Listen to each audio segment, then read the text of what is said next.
أعوذ بالله من الشيطان الرجيم. بسم الله الرحمن الرحيم. والنازعات غرقا والناشطات نشطا والسابحات سبحا فالسابقات سبقا فالمدبرات أمرا يوم ترجف الراجفة تتبعها الرادفة قلوب يومئذ واجفة أبصارها خاشعة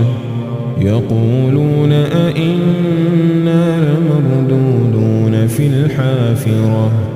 أئذا كنا عظاما نخرة قالوا تلك إذا كرة خاسرة فإنما هي زجرة واحدة فإذا هم بالساهرة هل أتاك حديث موسى إذ ناداه ربه بالوادي المقدس طوى اذهب إلى فرعون إنه طغى فقل هل لك إلى أن تزكى وأهديك إلى ربك فتخشى فأراه الآية الكبرى فكذب وعصى ثم أدبر يسعى فحشر فنادى فقال أنا ربكم الأعلى فأخذه الله نكال الآخرة والأولى إن في ذلك لعبرة لمن يخشى أأنتم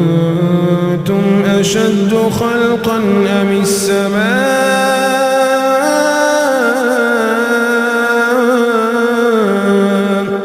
بناها رفع سمكها فسواها وأغطش ليلها وأخرج ضحاها والأرض بعد ذلك دحاها أخرج منها ماءها ومرعاها والجبال أرساها متاعا لكم ولأنعامكم فإذا جاءت